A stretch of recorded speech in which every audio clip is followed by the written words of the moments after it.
Hello and welcome to Persuasion Classics here on AstroPsych. We are going to watch a clip of Jerry Seinfeld being confronted by a feminist-leaning interviewer. Then let's respond. Let's talk about serious things then. The Me Too campaign. Yes. What's wrong with the industry? I mean, are you asking yourself how come all of this It's is not the coming? industry, honey. It's the whole gender. It's men and women. This is about men and women. You just called me honey. Yeah. Because you got to get with this. It's not show business.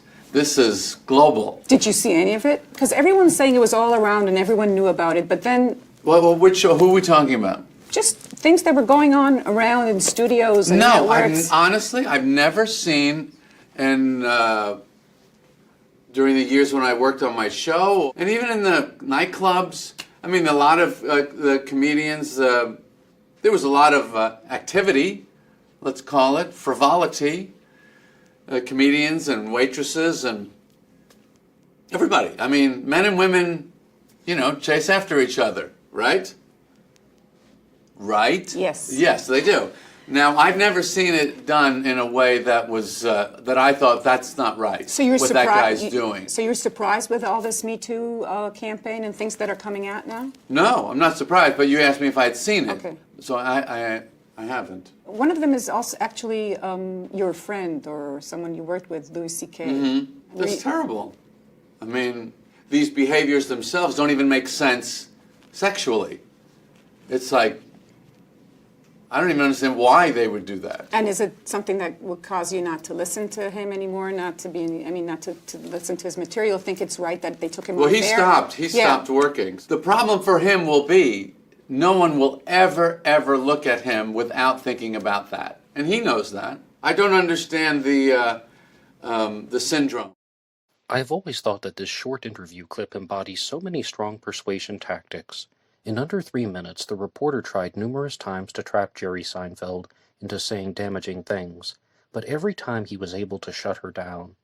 Let's return to our persuasion skills drawing board. We have the 4 principles of persuasion: assertiveness, deflection, humor, and composure. As far as assertiveness goes, Jerry doesn't back down at all. He doesn't try to be overly agreeable either. She tries to call him out by saying, "You just called me honey," insinuating that he is being disrespectful and talking down to her, but he is able to counter by saying, "You gotta get with this," meaning that he is talking to her that way because she truly has no clue about the situation and about an issue that she claims she wants to take seriously. When he leans in and says, right, he is directing the reporter to acknowledge a fact that he expects her to agree with. Therefore, he is showing a flaw in her line of questioning. This clip has a much stronger feature: deflection. Deflection is all about putting the negative pressure onto someone else. Multiple times the interviewer tries to derail the discussion and trap Jerry into something that he doesn't want to say. A clear example of this is when he is talking about witnessing sexual harassment, and she changes the topic by saying, "So, you're not surprised by the campaign?" which even tries to put words in his mouth, but he doesn't miss a beat and calmly says, "No, I'm not surprised, but you asked me if I had seen it." He brings the conversation back on track and highlights how she is attempting to misrepresent what he is saying. If anything, Jerry is paying close attention to the details and her manipulative word choice. This persuasion example gets an A rating. Note that that is not an A+. 3 of the 4 points are demonstrated so clearly: assertiveness, deflection, and composure. While it is one of my favorite persuasion examples, the one area where it is lacking is humor. As a professional comedian, Jerry could have used multiple opportunities to make the audience laugh, even if it is pre-recorded. That is the only thing that holds this back from being an A+. If you like this episode, please hit the like button and subscribe, and consider supporting this channel at buymeacoffee.com/blackboxnerd88.